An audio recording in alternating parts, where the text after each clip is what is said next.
Our next presenter is right here beside me, the lovely Elke Govertsen. Elke is the founder of Mamalode magazine. It's locally published. It's done a lot of great things. Started in 2009.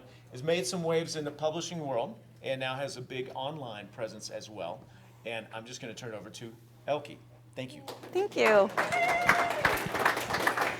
heard about the 6-minute thing. Oh, yeah. Oh, thank you. Yeah, we've got it down. So yes, I'm Elke with Mamalode, which for those of you that don't know, Mamalode is a parenting publication. I'm going to tell you the story of how we started, where we sort of got stalled out for a little while, where we recovered from that, and where we're going next. I had kids before all my friends did, for the most part. I had kids right about the time that your friends are thinking about getting a dog and not even sure if they want a dog because it's so much responsibility. I was like, yeah, get a dog, you're fine. You can leave the dog in the yard, you know.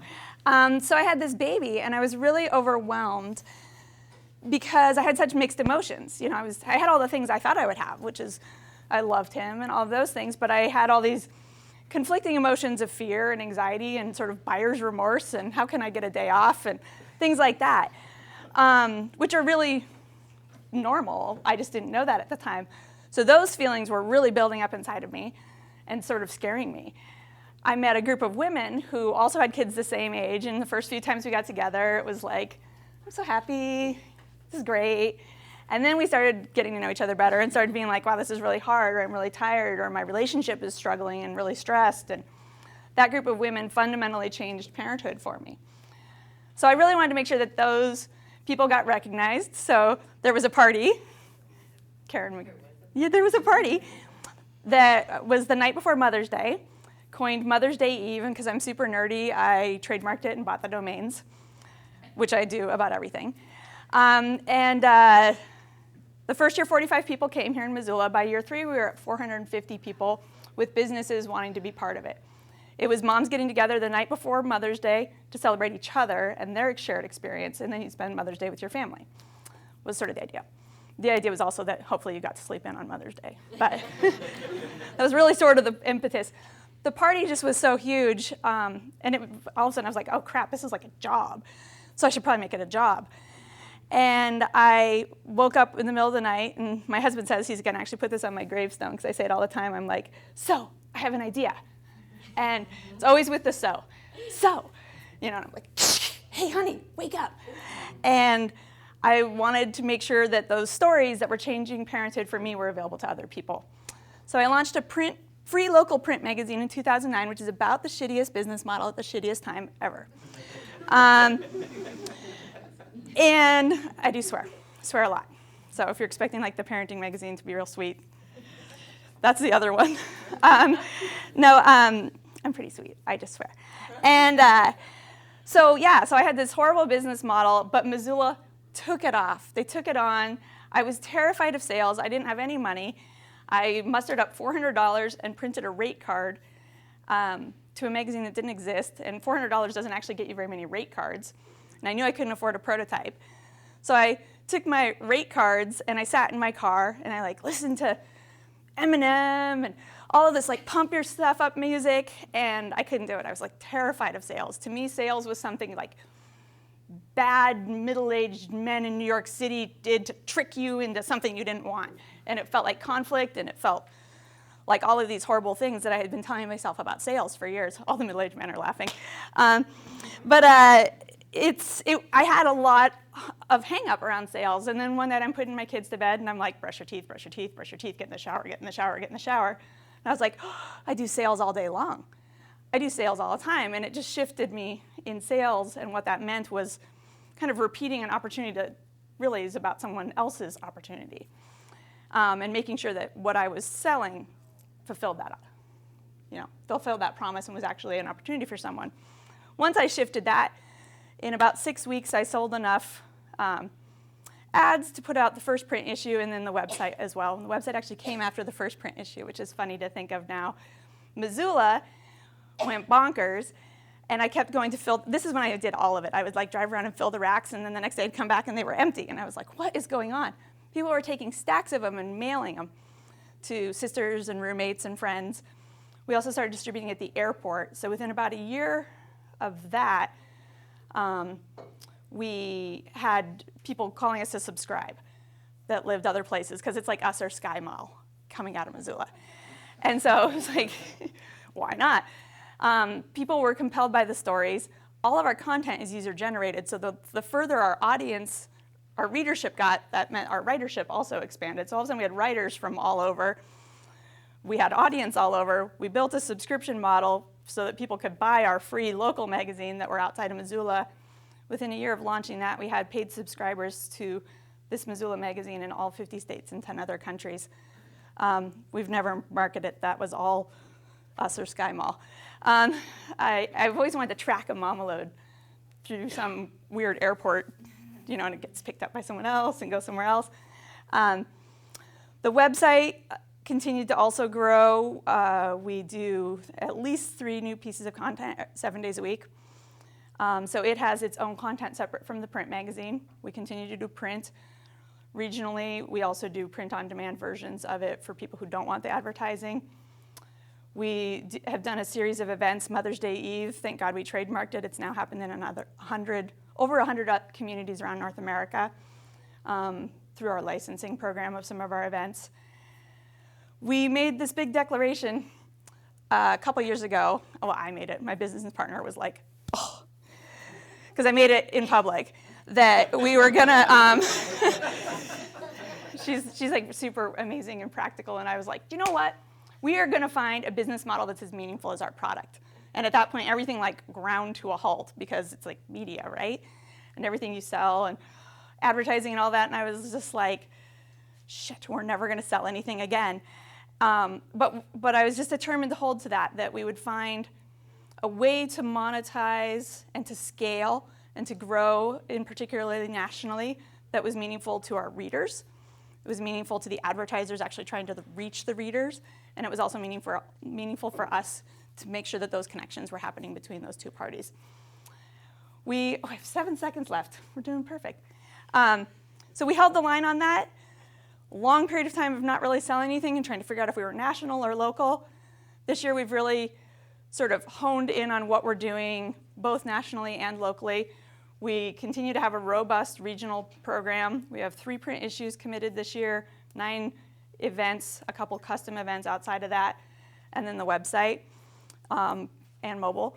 And then we nationally are continuing to have more and more national conversations because people are paying attention to us. There was an article recently in Forbes where Mamalode was the example of a niche competing with industry giants. So it was like us and Hearst duking it out somehow, and I was like, well, not really. But in that article, it sounds great. But no, we are starting to have lots and lots of conversations and interests from some of those national publishers. And our goal right now is to really figure out how to scale with their tools and amplification that doesn't extinguish the coals of what set us apart in the first place. Nice. A little over. We are now we're currently laying out our 21st print issue, so that's pretty fun. There's still something special about print. Yeah. Elke and Goliath. Yes. All right. Who's got the first question? Whew. Everybody. I'm going to throw you a softball Oh, because I know you have thanks. more you want to say. And I want to hear it. So, There's a question under each of your seats. yeah. There have been a lot of pivots for you guys, but the Yes. most recent and largest one was this public declaration of finding meaningful monetization strategy that aligns with the core values of the magazine and you Yes. and Dory and the Yes. staff. So how does that look now?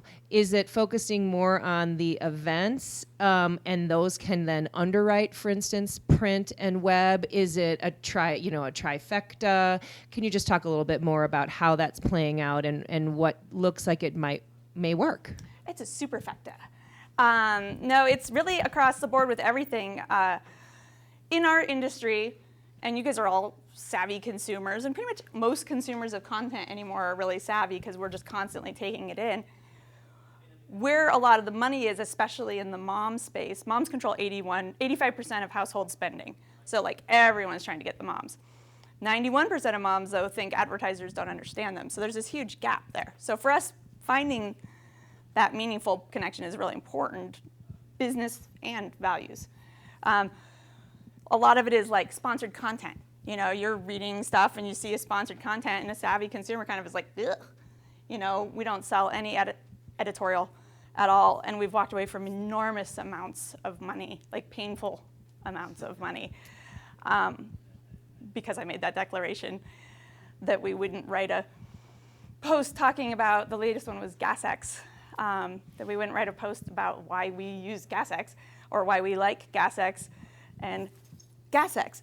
And it was, you know, thousands and thousands and thousands of dollars that we really needed at the time. But I was like, as soon as we start not being trusted by our audience, everything we have that's valuable is over. Because we are a really small company. We aren't a VC-funded company. That $400 is still kind of that's where we started.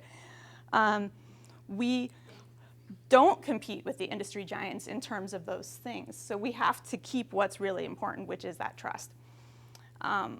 We can't sell that. So it looks a lot like now, instead of doing sponsored posts, we work with like big brands that want to work with us. We will often partner with them on maybe the theme for the month. Like on our website, every month is a theme. Our print magazines are all around themes because our content's really evergreen. So it was like the only thing dating the content was we used to put the date on it. And finally we were like, screw that, let's stop putting the date on it. Because someone could pick up an issue from 3 years ago and it could be relevant to them, except for that it said 2012. So we work with partners on themes and finding ways to sort of make those connections between our audience and them, but none of the articles are about their product or about their service, but we just keep re-emphasizing the connections. So stuff like that. It's really it's just like a filter for us. Unfortunately, a lot of the money's on the other side of the filter, but increasingly, because those models aren't meaningful, that means they're also not effective. So while there's a lot of money being spent on, you know, eyeballs, it's not the same thing as hearts, and it's not the same thing as wallets. And I think that the brands and the money is actually starting to shift. So we'll be there, the last man standing, the only people on the other side of the filter. Long answer. Thank you for the question, though. As a mom who has children grown, I realize looking back that my children were an integral part of my learning process, and there were not as many resources as there are now. And as I think about your magazine, I wish that I would have had it. Where does your content come from, and how would I as a consumer know immediately I could trust it? You know, I think it's interesting because the majority of our traffic comes through our web. Every month, almost 70%, our traffic is just consistently, again, without much national, but most of our content comes from Facebook, and that's not our Facebook page. That's like your friend's Facebook page, and they share an article. So that helps us a lot, is moms are like, they love telling each other what's good. So because we've tapped into that community, it's sort of expounded from there. About 70% of our readers every month are new readers. And about 40% of them stay on. So that's huge for us to keep growing. So that kind of, the trust piece I think comes a lot from that it's often, you know, we don't have billboards somewhere. You're hearing about it typically from somebody you already trust. What was the second part of your question? That was the second part, is how would I know as a mom? Well, where does our content come from? Where does it come Yes. from? Our content is almost entirely user-generated. We don't have staff writers for that reason. I always wanted to make sure people would read Mamalode and go, oh, I have a story. So we really mix everything from New York Times bestselling authors, some of the world's biggest, most powerful bloggers, some of whom I want to introduce you to because they're really into dogs, but also tons of first-time writers or people who've never thought of themselves as writers, or we've had some of our writers who started writing for Mamalode and continued writing for Mamalode all of a sudden take off in ways. So we're starting a new series called The Story of the Story, which is people who've been published with us and where they've gone since because of that moment. We have open submissions on our website. We pay authors, which is also rare. Most of the huge publications don't, which is kind of a funny thing because they're the ones that actually have a lot of the money. But there's an inverse shift that's starting to happen where I think media has to start seeing that it's not the platform anymore. Everyone has a platform. Our audience has an audience. And that we need to kind of work with that instead of being like, oh, we're doing this big favor by letting the world know about you. It's really like, wow, you're doing this big favor by letting us let the world know about you. So it's shifting. I think that we're a small enough company and we launched at the time where that was needing to happen. So we've sort of always been that way. But you start seeing some of those bigger companies come around to that too. Okay, so I was thinking about Molly's question, like mentioning your subscription services. And sometimes when I visit your website, I get a little confused about what your model is.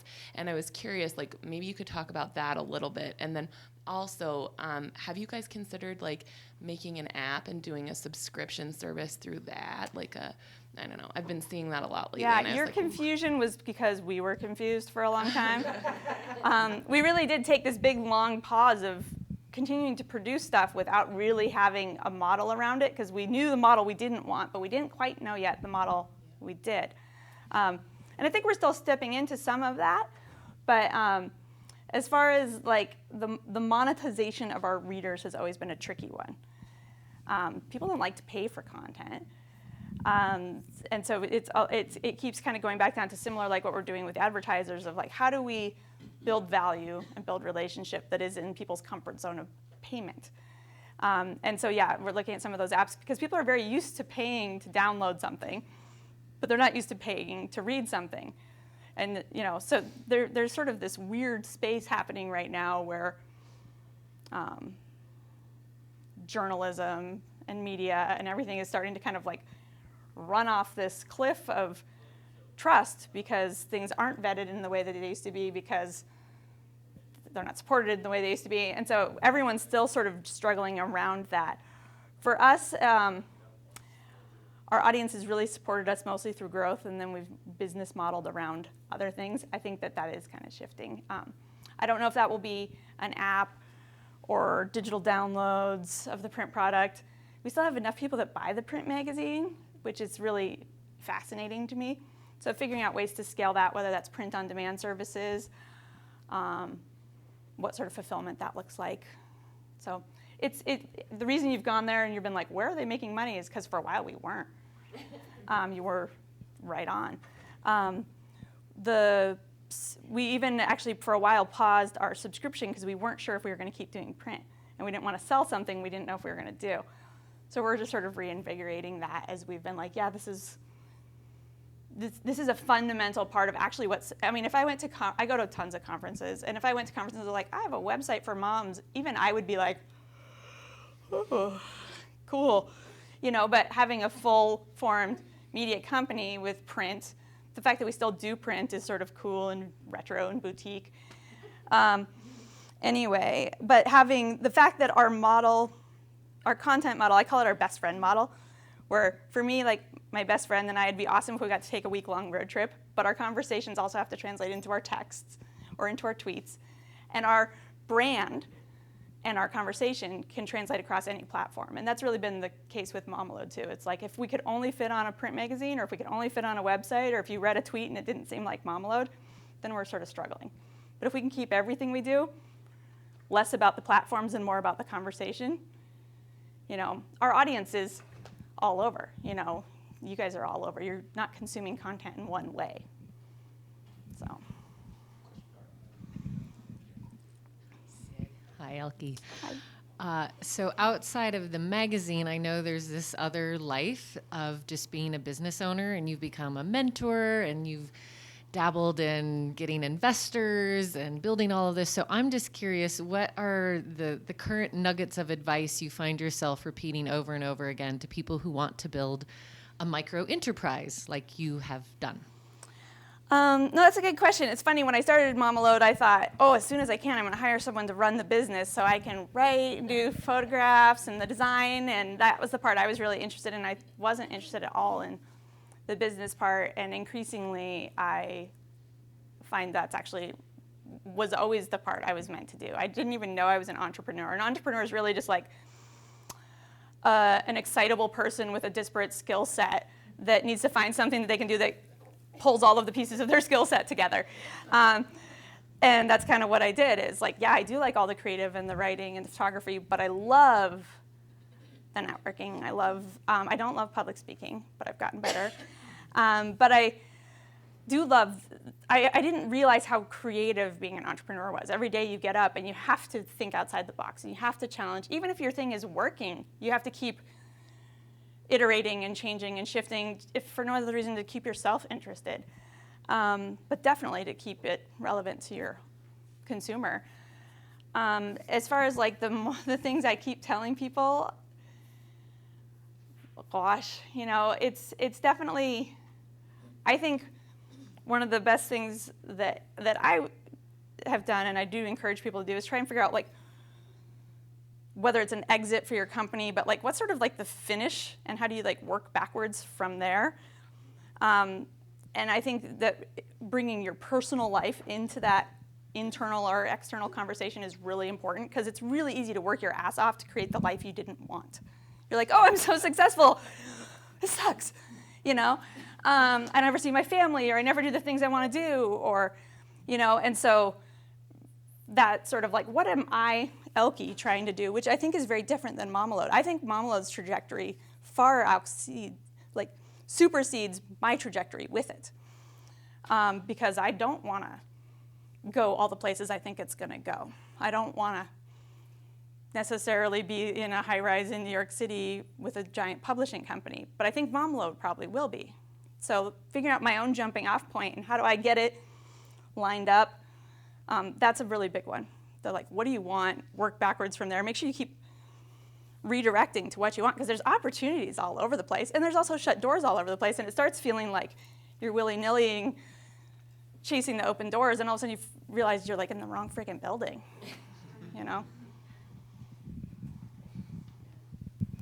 That was actually the question I was going to ask, so I'll come up with another one. On the spot. Yeah, so hiring talent.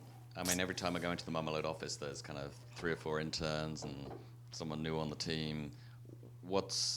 Talk about how you made the decision, one, to start employing people. Yeah, that was big. And how you select talent. Starting to employ people was really scary for me, because it meant that if Mamalode didn't work, that was going to impact more than just me and my family. It was going to impact someone else's family. So that was really, really scary for me to not even get an employee, but just to like hire a bookkeeper or something, because I felt like then, first of all, I was self-conscious. I was like, oh God, they're going to know. They're going to know I don't know what I'm doing. And if I don't let anybody in, they'll never know, which is total crap, because if you don't let anyone in, pretty soon everyone's going to know, because you won't succeed. And you won't succeed quite publicly. So letting people behind that curtain is good, and increasingly I actually let people behind the curtain in speeches and things too. I'm like, oh, this didn't work, or I don't know about this. I do think being really authentic and vulnerable is a part of our brand, and that does come through in what I go out and do to be the face of the brand. But as far as hiring people, you know, it's at first, and I think this is just the maturation of a business. At first it was who wanted to work for Mamalode, and we would find things that they could do. Because so much needed to get done. I was like, oh, okay, well, you're kind of good at that, and you're kind of good at this part. But there were always like these weird gaps, you know? So we'd give people job titles, but they would only do like part of that job title and part of another one. And as we've matured, we've gotten to better at being like, here's the job description, and here's what needs to happen, and here's how many hours it needs to be. And we go out and find that. But we're big enough now that we can actually attract to that. At first it was like, oh my God, you want to work here? You want to help me? Okay, what do you do? You know? And for many, many years, I paid everybody but me. Writers, everything. And a lot of that was the belief in the end game, the belief in that my payout actually is more of an exit event than a lifestyle company. Mamalode very quickly became clear it wasn't going to be a lifestyle company. It was going to be a company that either needed to scale or shrink. We sort of outgrew our business model quickly. As far as attracting people, yeah, the university's been great. We have a really robust intern program. We have 5 right now. I love having interns. I always encourage people not to look at their interns as free labor, because that's just awful. It's an awful thing to treat people like, but it's also, they're paying for an experience.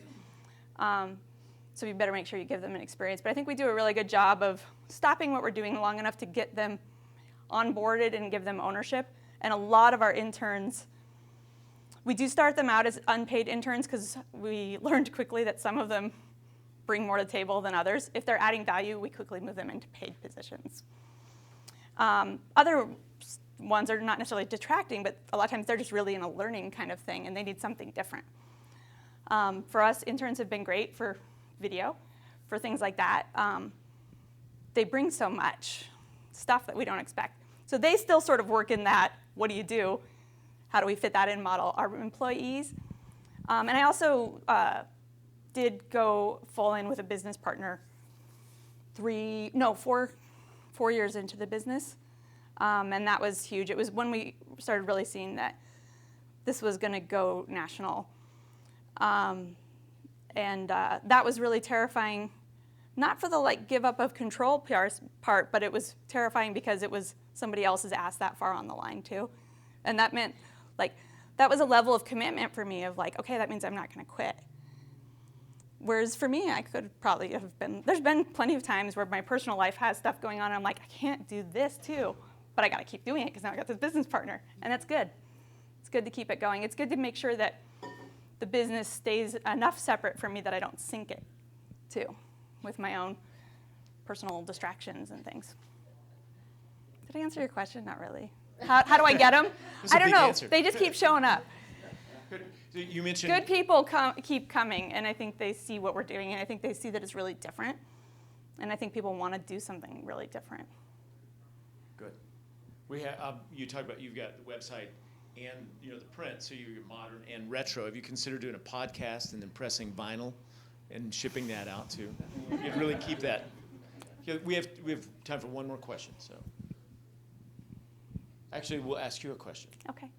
What can 1 Million Cups and 1 Million Cups community do for you? How can we help you? I'm excited to be Relationship. speaking here because I think it's actually a really great, similar to us, where it's got one foot in this sort of local regional community and another foot in this national network. So I would say for 1 Million Cups, locally and regionally, make sure that you're telling people about us, telling people about our events.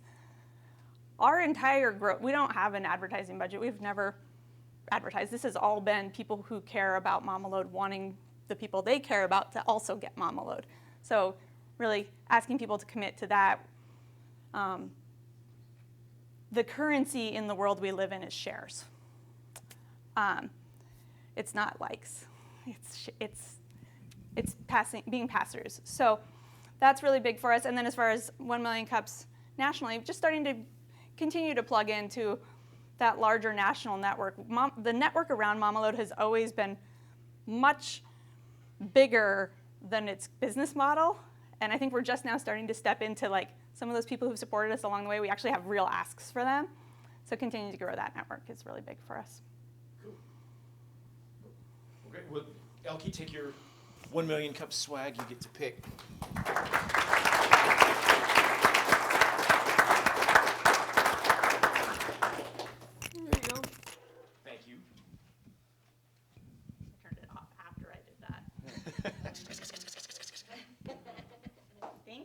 Thank you very much. Yeah.